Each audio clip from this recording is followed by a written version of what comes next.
C'est la fin d'une époque en Super GT. En 2024, Honda apporte un vent de fraîcheur dans le Super GT avec l'introduction de la Civic Type R GT. Ce changement est notable car il remplace la vénérable NSX GT. La Civic Type R GT n'est pas juste une évolution, c'est une révolution en termes de design et de performance aérodynamique. Sous le capot se trouve un moteur turbo 2 litres spécialement conçu pour la compétition. Honda vise clairement la victoire avec cette voiture dès sa première saison en 2024. La Honda NSX GT a laissé une empreinte indélébile dans l'histoire du Super GT.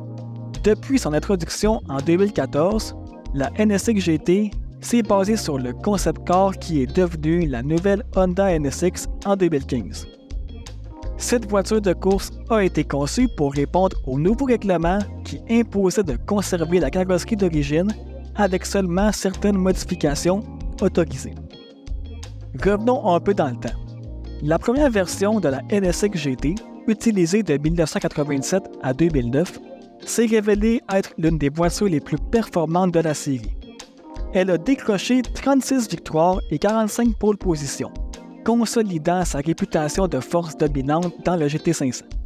Son palmarès inclut également 3 championnats d'équipe et 2 championnats de pilote, en plus de finir à 6 reprises en seconde position du championnat des pilotes. Sa suprématie s'étendait également aux 1000 km de Suzuka, où elle a triomphé à 4 reprises. La NSX GT se distingue par des records impressionnants. Elle est la seule voiture japonaise de la série à avoir obtenu la pole position et le tour le plus rapide dans chaque course d'une saison. C'était en 1998, sa deuxième année en GT500.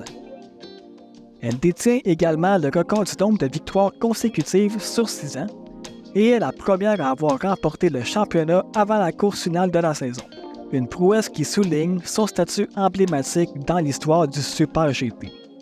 Au cours de ses 10 saisons en compétition, la nouvelle version de la NSX GT a remporté 21 victoires et 28 pole positions, en plus de 2 titres GT500, de 2014 à 2023, laissant derrière elle un héritage de succès mémorable.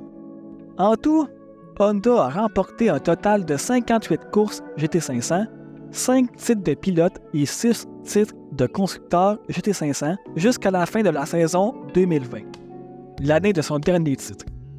La NSX avec son moteur central a été la clé de nombre de ses succès.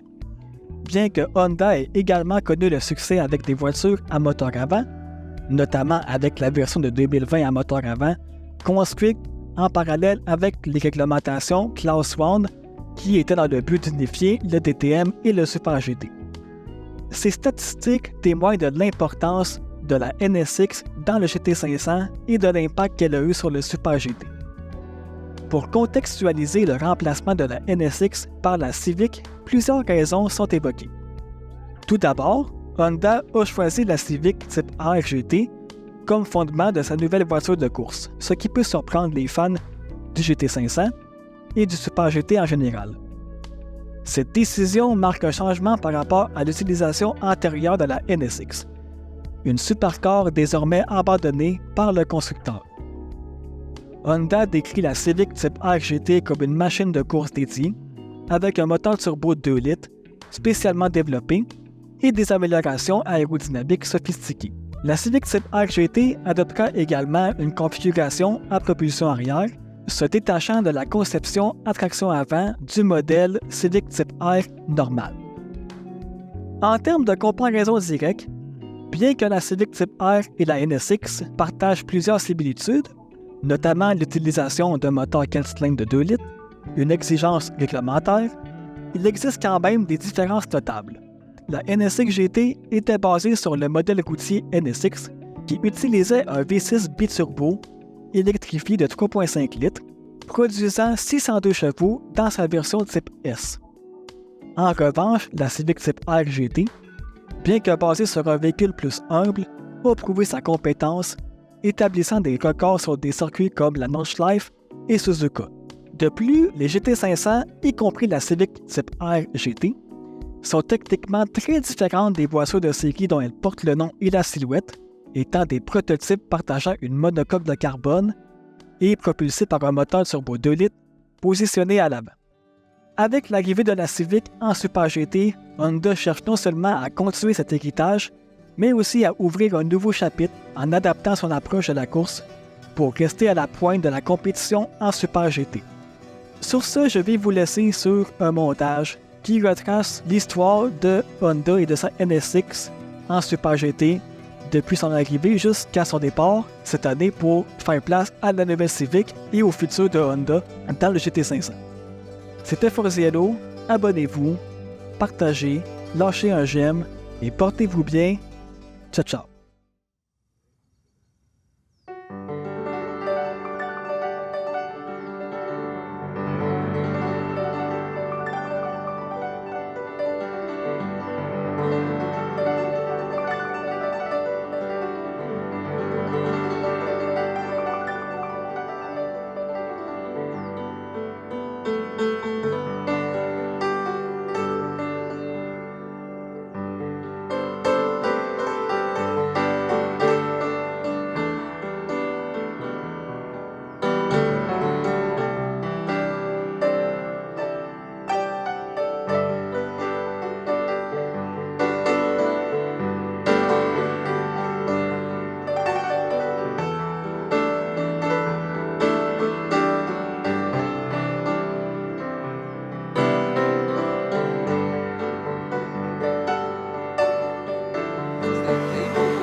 Here he goes, he's dived down the inside.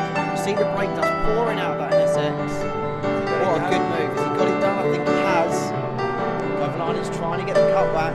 He's getting alongside, but Myers, I think Yamamoto's got this done. But then he's got traffic again, which with not only what looks like he's got enough fuel. He's got enough fuel on the line. Wow. Unbelievable. Oh my word, that is the championship. Naoki Yamamoto and Team Kunimitsu win the race and the 2020